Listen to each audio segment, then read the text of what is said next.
the third, he was the son of Hatshepsut. And she went there fighting all the way until they arrived at India. At that time, the trading between East Africa, South Asia, and Southeastern Asia went on without any persuasion. So let us deal with a little of this structure. We're going to come down as far as we possibly come without dealing with books. When the Africans built or presented his brothers and sisters with the calendar of the sun with 360 days and a quarter, corrected each 5th year.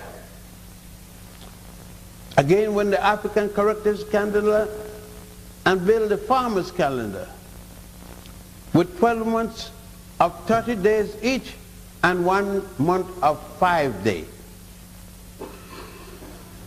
Again, we correct that to the Nile Valley Africans as the first people came there from the outer world, not from outer space. Outer world was somebody outside of the continent, and that would be the Hyksos. The first non-African people to come to Africa, and they came in the 13th dynasty. They destroyed the 13th dynasty and started the 14th dynasty in the Delta and established the capital of Abris in Egypt. Abris is about 50 miles north of present-day Old Cairo. After the Persians came, then came the Assyrians, not Syrians, Assyrians.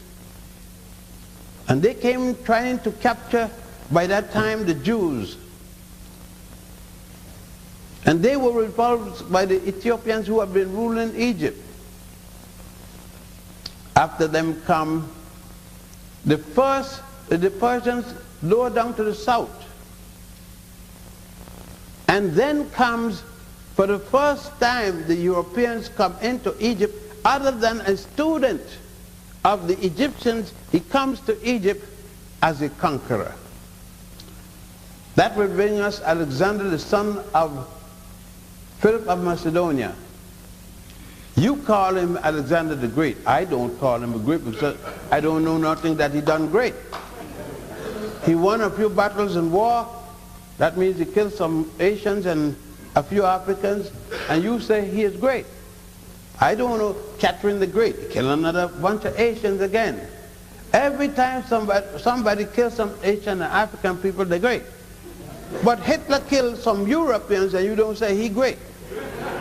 It's rather strange. Then after Alexander come to, in 332, he come to Egypt and remained, didn't have nothing in Egypt to go out to, Greece to go back to. He decided to remain. And you can see he tried to change everything to suit all the Egyptian religion, tried to make the gods of Greek fit the Egyptian religion, make the Greek religion and the Greek state look like Egypt, try to copy the buildings. And there we have Athens. He was followed by the Romans in 47 when they bring in the Roman so-called pharaohs. And we're to have from Augustus Caesar down to Cleopatra the seventh. Or we could go back to Cleopatra the seventh, the daughter of Ptolemy the 12th. And we have a bad habit, most of us, is to name things that are not African because they sound good. Not that we know it is African by no research or going any place to see or doing anything that validates what we are talking about. And Cleopatra the 7th, the daughter of Ptolemy the 12th, we are hearing these days is an African. When did she become an African? Her father was Ptolemy the 12th, a Greek. Her mother was married to Ptolemy the 12th, one of the the Persians. And she became on the throne. Ptolemy the First was General Sutter, one of the members in Alexander's army. When General Sutter was called to take the throne after Alexander died, he changed his name to Ptolemy the First. And all the boy children born to that family was called Ptolemy, 1, 2, 3, 4, till the 15th. And the girls was called Cleopatra, 1 till 9th. And 7th ended the throne. But nevertheless, we here let people argue with us as to whether or not the Egyptian was black. I asked the question to a person asking me the question, what time are you speaking about? And they generally don't know. They just make the assumption like you make the assumption. You make the assumption that all Egyptians were black or brown or yellow technicolor. You don't say what period of time. I say the Egyptian until the 13th dynasty was black as the ace of spades. And I make no difference if they're light or brown or black brown or whatever they were black. And in those days people didn't make differences in terms of your color. It is only in the 13th dynasty when the Hyksos come, and they show the Hyksos in the museum in Cairo as an African people, though they came from what you call the western end of Asia, and they came in. Until that time, the Nubians, the Ethiopians, the Tanahisian, the Tamarian, that's Egypt, all of them, Libyan, all of those states in North Africa, East Africa, Northeast Africa, were Africans like you and I. It is when the 13th dynasty came in, and it must include up until the 18th dynasty that show us the Hyksos was a people like ourselves who had invaded us, and up until they got it in the yard in the museum, and in the museum on the first floor, the people with the head, the tree head, they got it shown there were the Hyksos. So from the 17th and 18th dynasty, you could say, then people came in, such as the wife of Amenhotep IV, otherwise known as Akhenaten. His wife is not an Egyptian. She was brought from Mitanni.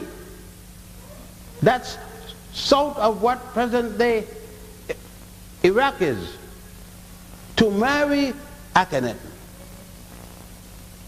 At least the 6 children, the 6 girls she has, the 6 daughters, one of them married to Jochannan. They could be said half Asian and half African. Although in those days, I'm speaking about now, people didn't deal with people as particularly their birth, whether their father or their mother was from a foreign country. And not until you get the coming of the Greeks in about 1200 BC can you speak of a European. That's when you go in all the temples and all the tombs to see pictures of drawings of people who were there. Excuse me, you never see a white man. It is important to us today, but it wasn't important to those people then. This will, when you go into the tomb of Ramesses III, that's the 20th dynasty, about 1900, and you go into that tomb, you go downstairs and you see Asians and African pictures shown. When you go into the tomb of Ramesses, you go into the temple of Ramesses, and the Arabs call it Habinet Habu. When you go there and go into the main hall, you see Africans dressed in the war costume, fighting for the Pharaoh, Ramses III, and he's dressed similarly, looks similarly. But they don't show you that in the movies. That you have to come and take the pictures yourself. And there are many men and some women in this place that I have taken to see that temple themselves, and they see the color of the people, the dress of the people, and I show them the home of the Pharaoh, and there are very few homes left. I even show them the plush toilet of the Pharaoh. But we don't want to know that. We don't want to know that unless some white guy, I don't care if he's a plumber, he's a carpenter, he's an engineer, he's a doctor, he's a lawyer, and a pot washer. Some white man, as long as he lives, and if he's dead, it would be better that I ask him just the same, because they need his approval. But what makes Egypt so important? No, Egypt isn't the first country in Africa, but Egypt was lucky. It was lucky to be the first country in the world that built in stone. Other countries were building, but they were building in wood. And wood decayed very rapidly, or it petrified. And they weren't using petrified wood to build buildings. And a man by the name of Imhotep, a multi-genius, a man who was a physician, the premier, the grand vizier, a poet, and many other things, decided one day he didn't like the way the tomb of his pharaoh looked. And so he said he has to build of stone. That seems to be a material that doesn't perish. And he builds a step pyramid. One mastaba, a mastaba is an Arab word mean bench, but it isn't a bench really. It is a square set down in the earth, a square room set down in the earth, but come out high enough that you can sit on it. So they call it a bench. And he took 7 of those, one smaller than the other, so that when you look at it, it looked like a wedding cake, one smaller on top of the other. And you get a step pyramid set in a pyramid form. That became the first pyramid ever built by man and the first stone building ever built by man. He then built a valley temple. That was for the worship of the people, to worship the Pharaoh before he is carried to another building built near and attaching to the pyramid. That's the embalming temple. And those and the pyramid. Those were the 3 buildings built first.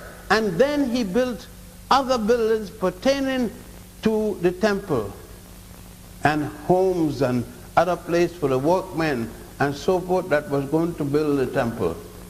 And then the custom became for wealthy Egyptians to build their homes of stone. Nowhere else in the world, I'm not going to say Europe, the world, were there any buildings of this nature other than Europe for hundreds of years. It couldn't be in Europe because Europe didn't exist. The land was there, but there was no country, no continent called Europe, no place called Greece, no place called Rome. That didn't come until 1,000, at least 1,200. Egypt was functioning at least 4,100 years before that. There were no Jews yet, no God named Jehovah, no God named Jesus Christ for Christians, no God named Allah for Muslims yet. The Africans had gods, Ra and others. By the way, you still use an African God name when you say amen. You must not know it. You don't think it means so be it. Nonsense. And that's just the beginning. There are 96 pyramids. I just spoke to you about one. But Egypt has 96 pyramids. I live 1 block from the great, 1 mile from the Great Pyramid, the one they call the Great Pyramid because it's the big. It has 48 stories, taking 10 foot from one floor to the other floor. So you get 480 foot tall, 48 stories, and it is 1.5 block long. Considering that 1 block is 200 feet, it is 6 blocks long, 6.5. So they got 600 times 2 plus 40 blocks long. Why wide? It's a square. And then you got 2 stories down into the ground. And you got stairs down and walks with paintings, all kinds of paintings and drawings. Inside, the writings in the inside is called the pyramid text and the coffin text. Any of the texts dealing with the death of the Pharaoh and the holy writings of the religious books are copied in the inside of the temple. Anything relating to the death of the Pharaoh is called the coffin text. And that's generally in the room where the Pharaoh reposes. And they saw in the 96 pyramids. But in the first pyramid, the body of the Pharaoh goes down 96 feet deep. You imagine today it's a big feat to go down 96 feet. But in those days they went down 96 feet because they believed that heaven was down in the ground. And God was down in the ground. Man believed God is everywhere. He made God to suit himself. Man made God to think, God to have a child with a man by himself. I don't know what he was thinking on. That Adam got a child without benefit of Eve. That's a damn fool of a thought. Up to now it can't be done. Even a faggot can't get a child with a faggot. And they've been trying for a long time.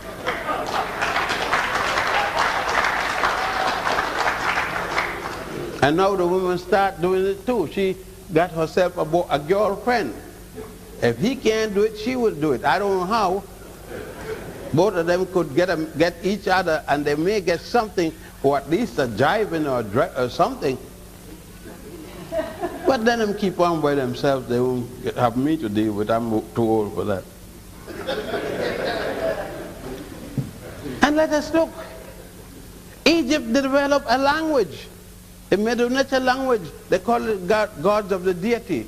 Remember, they said the language of the gods. Because these brothers feel that only gods did things like hell. God didn't masturbate. He had sex. That's why they had goddess. Equally, when you deal with Ra, Osiris, and all these fellows, I could deal with Nut, goddess Aset, goddess. For every god you could name, I could name a goddess. For everything he do, I could give you something else she did. And therefore, one is as good or bad as the other. Even the gods and goddess were married to each other. Some of them were shocking. All gods, they didn't say marry, and they had children. Marriage is a custom that we give for ourselves. It's a social custom in a state. But if you have a child, and I have one, you are married to a woman, and I have one, I don't marry to a woman, there's nothing between your child and mine, it's just been married. It's nonsense to say that that woman is less than my woman because you did some stupid thing called a marriage. She had the child the same way, in the same hospital, the same bush, or some place, in a taxi cab or something else. And the child come out the same way. We, men, call down people who have a child and wasn't married. Tell me if it got 10 foot and 8 nose because it wasn't married. And some of them married and can't tell you what the marriage license is. They hide it so that the boy, the next man can't see it, or he hide it so that she don't see it. So the African developed that. They developed writing, developed homes, they developed mathematics, science. When they went to Greece, by the time Greeks come together and they went to Greece with all kinds of different things that they had developed, theosophy, philosophy, and so forth, the 7 liberal arts, etc., and they start to develop the Greeks. The Greeks start to show them. The Greeks then decided they needed to know more and begged the Egyptians to let them come to the Grand Lodge of Luxor to learn, to study. But in the Grand Lodge of Luxor, the men, young men, had to enter at age 7. And at age 47, they were graduated. 40 years of study. Which Greek was going to study 40 years when he was 60? He come there when he's 60 to learn, and he get about a 5 or 10 years, and he was lucky. And then he gave a goblet, like this fellow's mathematics, Pythagoras gives a goblet, a silver goblet, he tells us, just only to learn, but they tell him he could not learn because it was clean. The Europeans were not clean. Not one of them had been circumcised. And now these men, 60 and 70, got to get circumcised. They weren't clean, they could study. And so he said it was such an awful pain just to get an education, and he called it the mysteries. It's not in mysteries. I hear you calling about mysteries of Egypt. Egypt had no mysteries in the past, and they don't have none now. It was mysterious to the Greeks. They didn't know nothing what the Egyptians were teaching. It was mystery to them. And they still call it a mysteries in Greece today. But anyhow, they come and learn as much as they could and go. And they tell me that Jesus, at age 12, come down to Egypt to learn. If he is God, what is coming to Egypt to learn?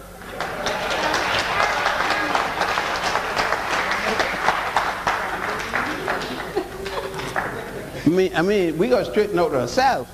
All the gods are coming to human to learn. So then human is God. I got to ask him the question, just asking, because you fellows know, I don't know. And there is where we see the Egyptians present their lodges.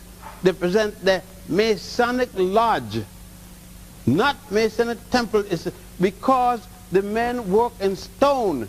They build out of stone, and so they created professions in stone. The men that kept the corner, the lineman, the corner man, and they got degrees and different titles. And it was necessary to make in the lodge men of different degree. A degree is like a university where you get a degree today. And they had these different ways in which to treat their men. But they weren't men of secret. It's just that if you weren't a Mason, you couldn't get a degree. You're not a, it's for Mason. It was not for carpenters. And therefore, men had gradation based upon their profession. They built out of that, for instance, the temple of Northern Waset, the temple of Northern Warit. And Warit is the biggest temple to worship in the world. Bigger than Mecca. Mecca is a tiny little thing when you're talking about Mecca and you're talking about Warit. you were not talking about the same thing.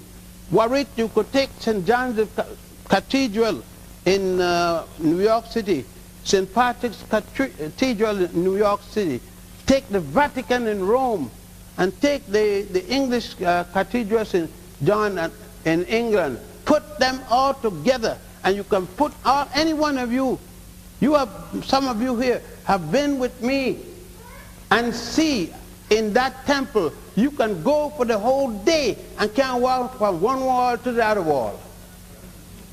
You got the lake in there. You got other temples in there. You could drive the Indy 500 and got room to walk. And yet, even the cracker in the White House is going to tell me that he civilized me. That Europeans civilized us. Missionary comes to Africa, come there and see the old ruins, and come back and say the same darn nonsense. I remember as a little boy, they used to come and say, pose for us with this and that. And we posed, they were paying the stupid money, and we were getting the money. So why shouldn't we pose? We do anything they want except something that's going to hurt us. And do all kinds of different things, and they come back with an arrogant self. And many of us stood here, being black. They come back and tell us this, and we forget that we were slaves dressed up in big uniforms. We lost our slavishness. We became slaves dressed up, living in beautiful homes, riding in boats and cars, but still slaves in the mind. And we felt that we were better than Africans, and so we too start coming as missionaries.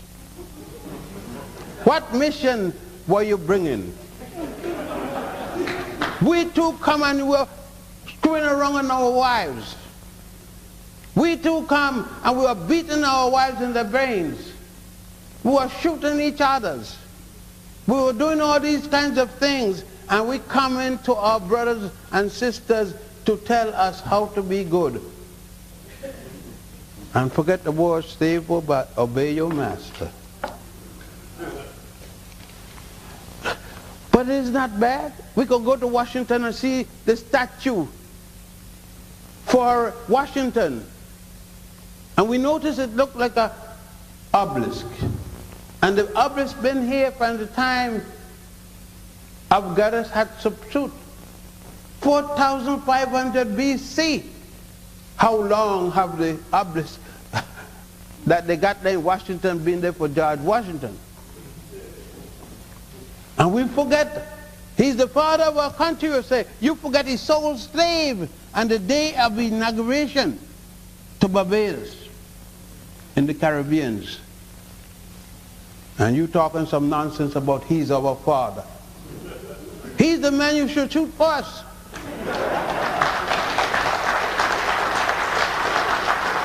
Then we would have at least know to deal with presidents like him and Jefferson and all the others that rape our women. Ask Salim Muhammad how it was getting children for Jefferson when he could only come down in the yard at night and go back up to his white mistress in the night. We are supposed to be proud of that. We are to be men like our good professor who speaks about the new language the people are talking about. I said new language because it's been here quite a while. You were always speaking broken English like me. I could speak broken English and feel as good English, and they know so just damn thing.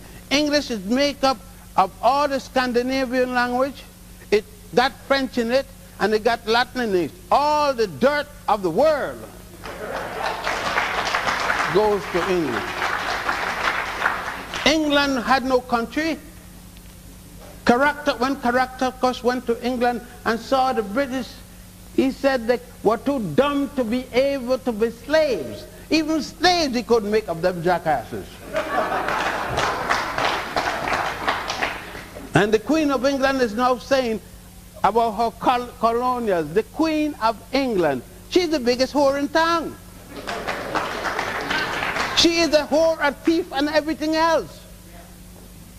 She made Morgan, her mother, made Morgan, her grandmother, all of them, made Morgan the thief, the pirate that went to Jamaica and the West Indies. All the pirates down there, she made them governors of Jamaica and took their money. Now how could she talk about people with etiquette? And the girl that married to her son, her grandson, the little boy that running around sampling all the women he can, Ferguson or somebody else, they make her Lady Ferguson, came to Harlem Hospital. She's not a lady. What is lady about this whore? You scared to talk about people what they are. She been whoring all over London. Even the guy in the taxi said, the taxi driver said he had some too. And you're scared and talking about Lady Ferguson. She's not a lady, she's a whore, common whore.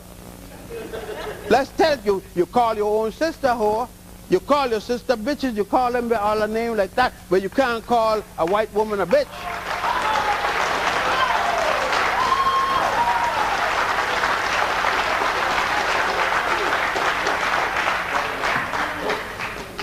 A man got to understand when we are talking about the slave. When you make a slave, you can take a technician of any sort, a professional of any sort, and reduce him to less than that. Reduce him to a moron.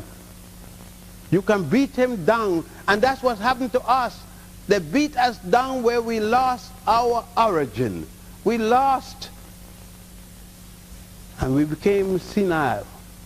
Senile to the extent that we know who we are.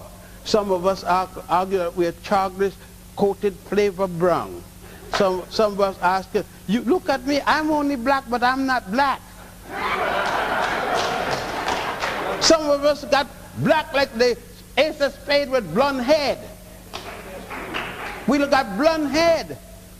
Leave our pretty gray hair when it's, you see the old sister passing looking so sweet or with her gray hair, and I'm saying, Jam, boy, I could run my finger through them gray hair, feeling good. And she go and put some gold dust in that thing. And I can have jackasses. I heard one last night. They take a professor of economics to talk and correct the professors of African history. And he's saying, I can understand those fellows because they should know that we are Americans, a jackass. I tell you, you get crazy. The slaves, some slaves get totally crazy. And only his father, his boss, can talk about it. Because we name swivel gobble and gobble swivel and all the things like that. And the Jewish slaves and Christian slaves are whites. We forget, don't take Jamaica. Every slave practically in Jamaica is a Jew. Go to Jamaica and hear the names that they got and tell you the stories about the warfares that they've had down there. Go to Jamaica and hear them tell you about the Maroons that the British gave 500 acres up in the hill.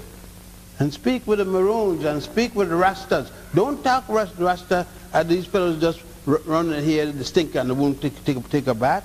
Rastas take bath. I know Rasta that own radio station and so forth. Go to them.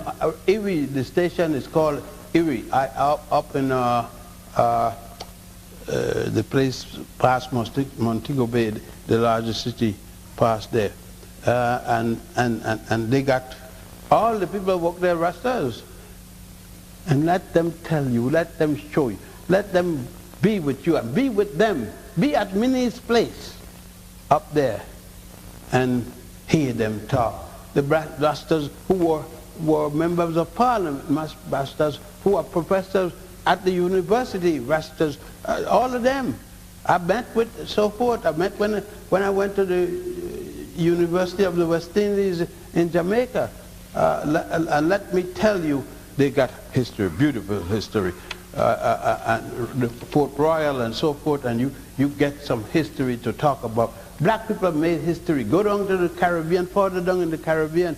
Go to what is called the United States Virgin Islands, St. Croix. It was then owned by the Dane. Go and see the result of the fire burn. When there was a lady, Queen Mary Bottombelly and Ellen Firebarrel, lead the brothers to break away from slavery and fight against the masters until from Peasantstead all the way to Christianstead. And when they run short of ammunition, they couldn't get any new ammunition. And then 3 nations come to fight against them, and they had to surrender because they didn't have any more ammunition. Just look at the black woman in all of these fights. All. The black woman was there, and she led some of them. And yet we talking damn nonsense about the black woman isn't this, the black woman is that, beat her up all over her head, she's pregnant, we kick her in her guts, and all those kinds of things. We've got to stop that nasty, that bulliness. There's nothing to bully about a man for kicking a woman in her stomach or for hitting her. You hit your little child going to school, and there's a time in which you stop hitting the girl so you don't hurt her. There's a time she becomes a woman and you don't hit her because you may hurt her.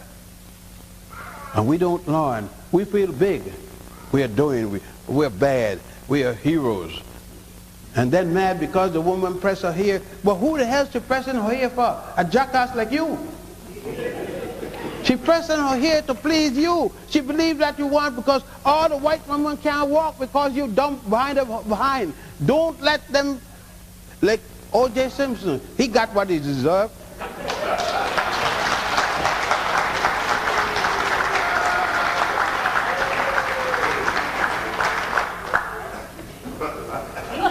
It's about time, man.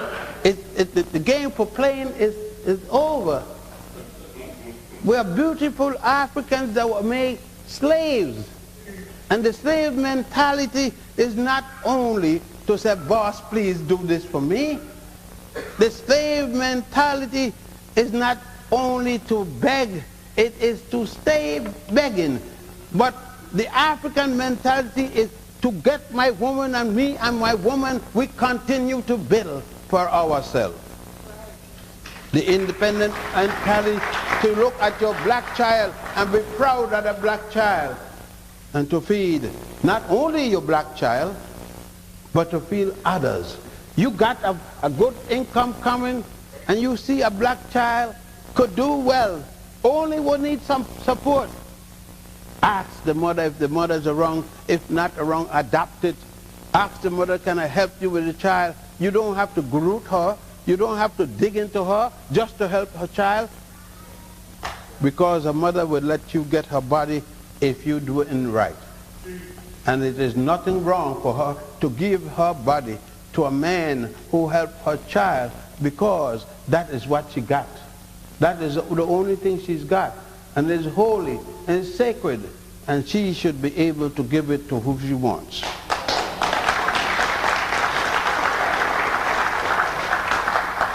The other day a man asked me, I heard you speaking the other day, you don't believe in God. I said, which God you talking about? He said in the Bible. I said, which Bible you talking about? He said the Bible. I said, which Bible are you speaking about? You're not speaking about what James. James killed his mother over a woman.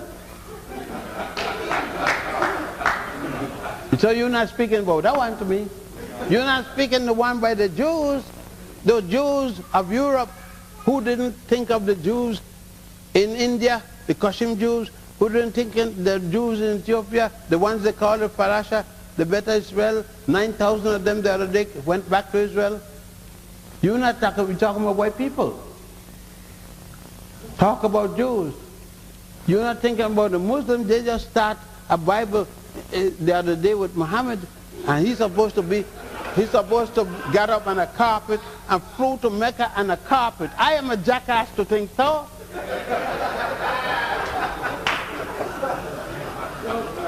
Are those who speaking about, my God is my woman.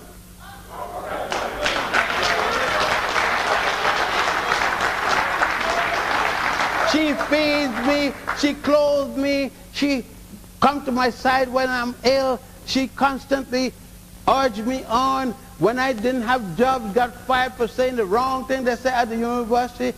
She went to work, just had a child. She supported my child before with other wives. She take them, raise all my children. What the hell is a God but that?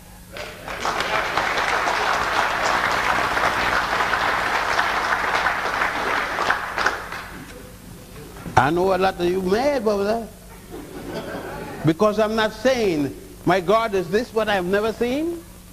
My God is somewhere out, up in the hell. An astronaut been all the way up there and see God yet.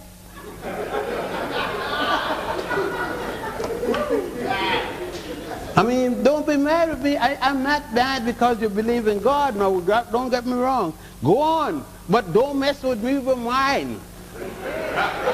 Because I'm going to make my God produce, and you only believe your God is a ghost. It's a nothing walking around, ghosting all the time. You can't see the ghost. I can show you my God anytime you want.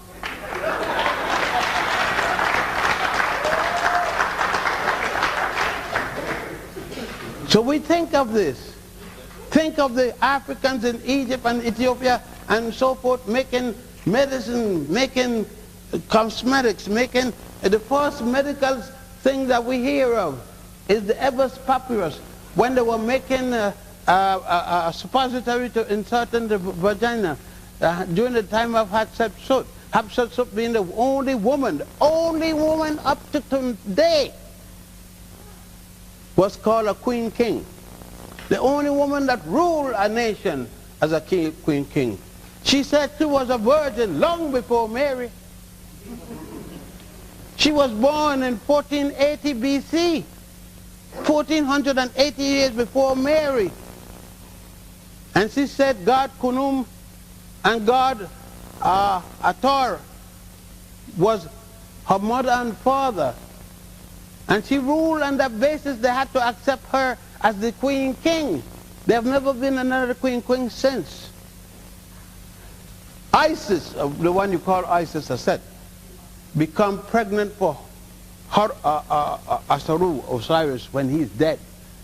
Because his brother said Typhon had cut him up into 14 pieces and threw it in the Nile. And one piece the Nile catfish ate. Nubians don't eat it up to now. I mean, we eat pork chop, we eat all kind of chops, but not Nile catfish, because they eat the penis of Osiris. And then she went to God Ra, and appealed for Osiris, who had lost his manhood. He had no penis. And they give him back his penis, and the penis was laying horizontal, and she went to God, raised it for me, and God put his penis perpendicular. And she flew around. The penis sat on it and became pregnant. Didn't touch her virginity. Her hymen remained. And she got Horus.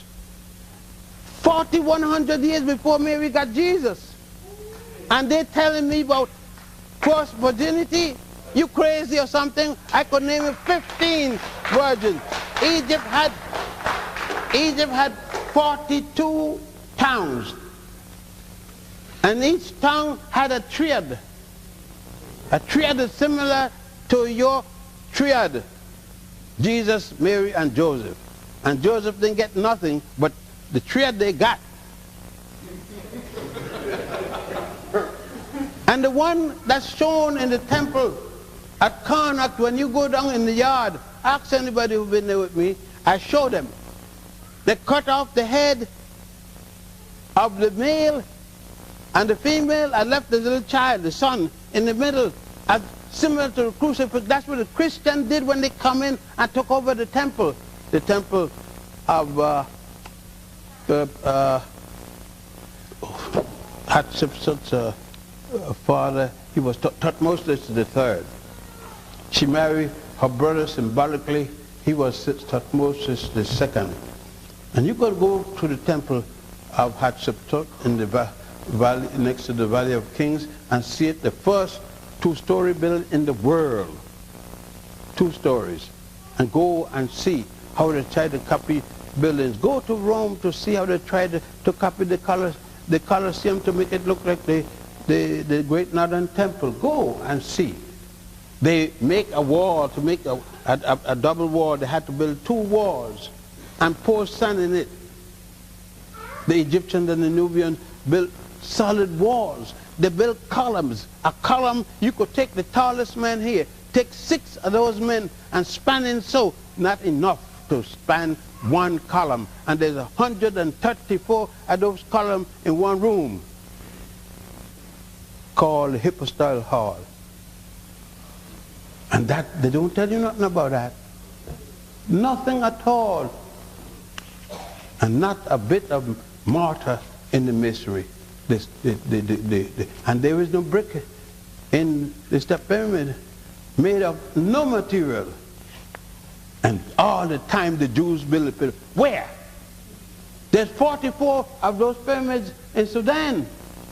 The Jews build them too. There's pyramids in South America, not Central America. The Jews build them too. It's disgusting. Every time we have to hear. That's why you see, I was brought up in the religion, but I leave it. It's as bad as yours. It's as bad as the Muslim. And one of us telling the other one. A Jew telling a Christian, a Jew, a Muhammadan, and we tell each other, my God is older, younger, all kind of damn nonsense. We have to learn to find a way to communicate with each other without hating each other. We have if you want to come to church, come. If you want to go to mosque, go. If you want to go to synagogue, go. And say bye-bye. My wife is a Roman Catholic. She's been a Roman Catholic before I married her. As a matter of fact, she was a nun in the church. Don't get me wrong. She's not.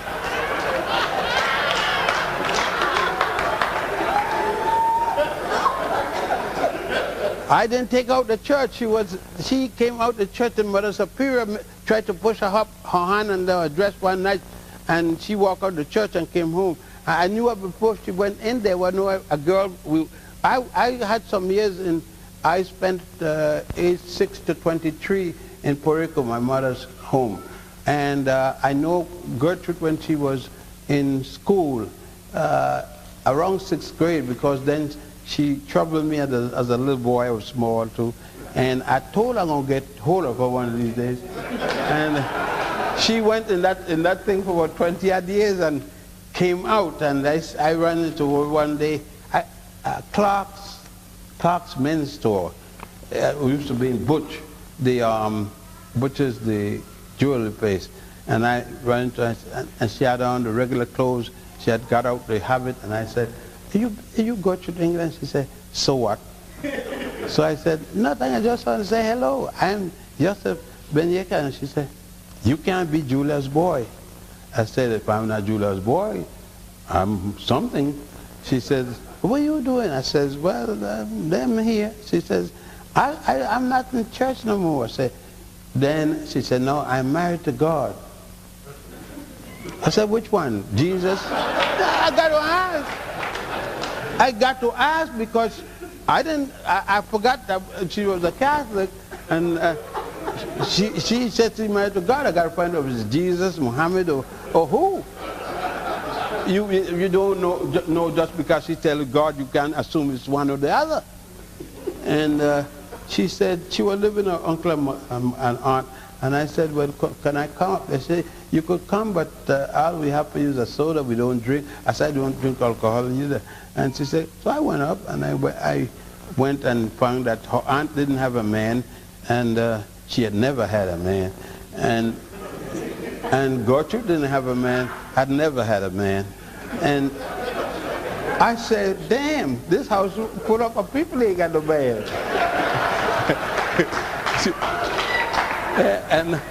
and I said, and I find I can't talk to Gertrude. And then I tell her, I got a lot of children, you like them. And she liked children, and I encouraged her to come up where I was living. And she liked my big daughter. And I told my daughter I wanted to marry her to be really nice to her. So my daughter was nice to her and helped me to hook her. And I tried to get a little piece, and she said, only God can mess with me. You got to, I think I'm not getting married to nobody. I said, well, be nice, not if not for me, for the children. They need a mother, and need a good Christian mother.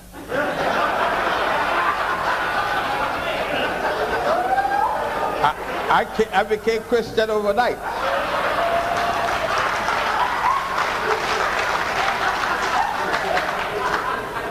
So I talk up the marriage and thing, and went to the priest. The priest said he couldn't marry because I live in sin and I didn't come to God.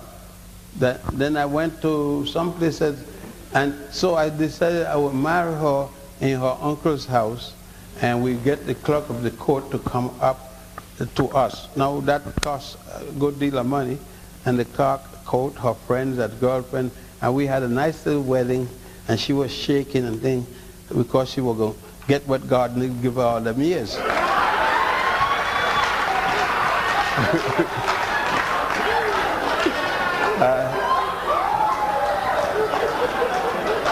So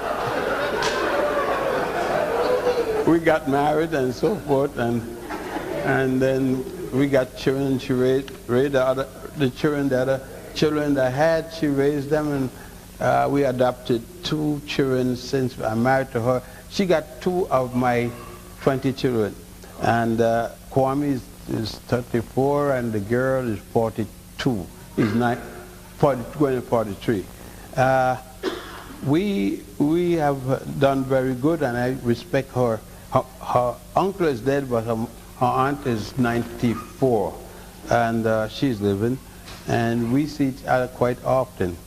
But to think of us now, to speak of ourselves in another aspect, in how we look at ourselves. You talk to a black man about another black man, and he all right. No, he never a black man that he knows that's married to a black woman, have a black family that is respectable, that is good.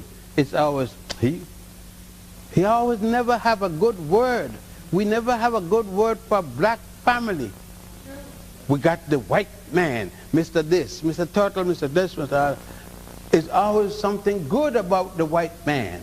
Even in the sports is the one thing that the black man exhibit himself everywhere. No other way, because he can't get a chance hardly.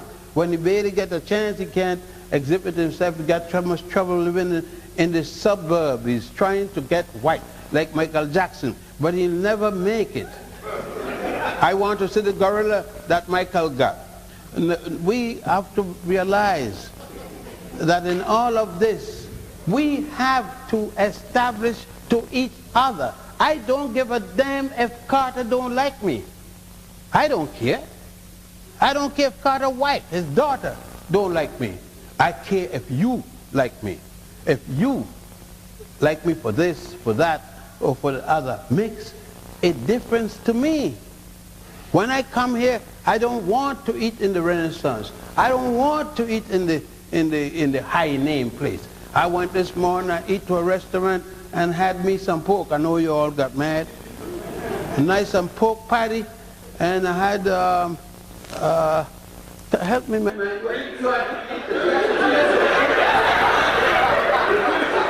Some grits, some eggs, some pork, sausage, some biscuits, and tea.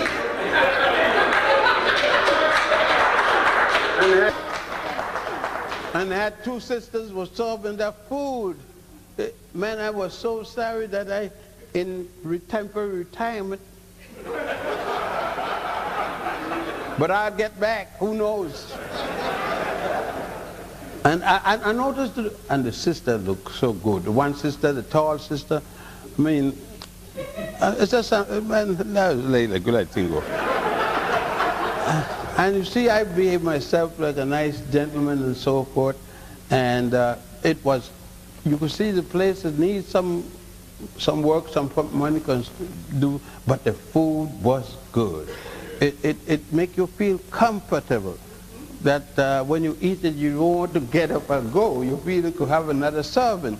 And, but you know, your stomach isn't big enough. And that's the one thing, your stomach got a habit of closing down, don't give you a chance to get some more food. Now, I heard there's going to be a question and answer period. But we move from here. It is not until Homer that the European got into the picture. We had established a language, we had done all these different things before that period of time. We had been with each other all the way down to what is called today Central East Africa. We have built along the line, we have seen Makeda, we have been all over. When we talk about the East African, the West African empires, Ghana, Mali, and Shanghai, we have been there and we have been building. The Arabs came and meet us in Kumbisela and Sela. That's both the religious capital and the commercial capital of Gali. We had established the trade, business trade between salt and gold.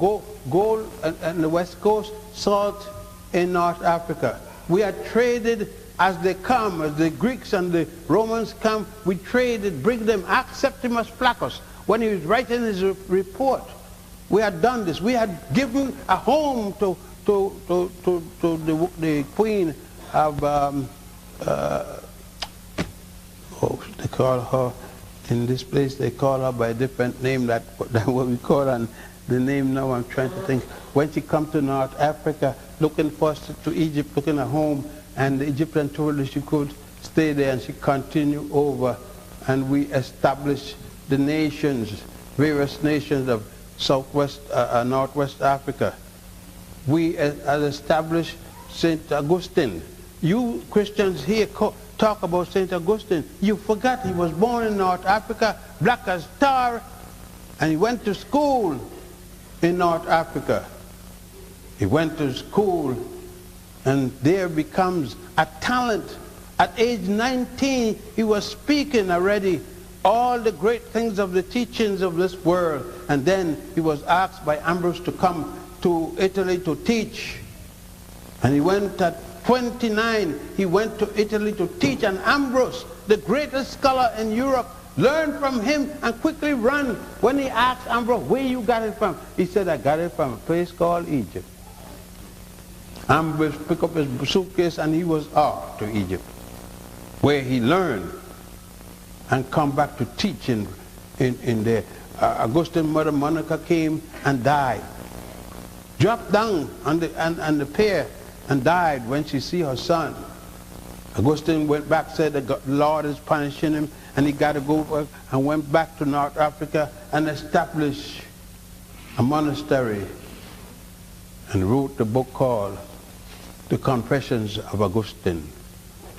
He wrote many books that have become the foundation of Roman Catholicism and others. And the language of the Catholic Church was formed by an African. Latin was the language of the African that established the language of the church. St. Cyprian was a third member. St. Cyprian became the philosopher of the Roman Catholic Church.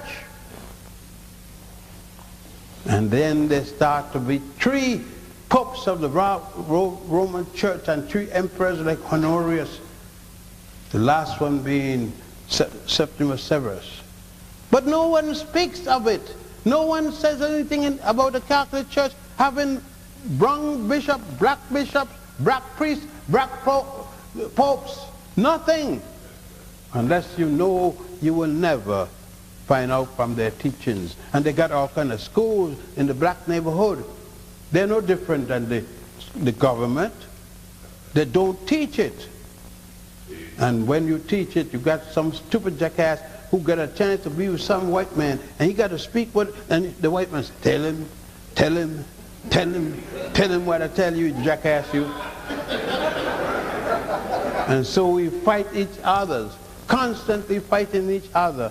and the white man benefiting from the failure of each of us. We don't sit down and talk. You don't sit down and find what we got. And we could give him the source. If he could go to Egypt himself. He don't have to go with me. He could go to any place and see the things I see and saw, and go to the museums all over the world, and he will see what came from Egypt, and he will see who they represent. But no, he can put money for everything. Go to the Caribbean to dance, go to Canada to dance, and to Europe to talk about what a time he had in France. Well, he as a black jackass watched the white people. And he can go to West Africa, any part of Africa, and he will see his own, see the people struggle and understand what colonial was. And when he see the ruins, he asks, what is this ruin? Then he would know what his ancestors once did. At home in Africa, they're just as stupid asses like anybody else. They love the white man. You go to Ghana, they got Jesus, Jesus coat. Fort's name Jesus, they love it. And all of those forts were built by white men to enslave black men. And we smell them and we look at the stains and we watch it, and we come back and beat up our women when we're mad. That is what we have had. And I beg that it's humanly possible that I have to stop and give you a chance to ask questions. But I want to say, I deliver this letter with respect to the black woman. Thank you. Give it up, give it up. Yosef ben Jochannan. Yosef ben Jochannan. Yosef ben Jochannan.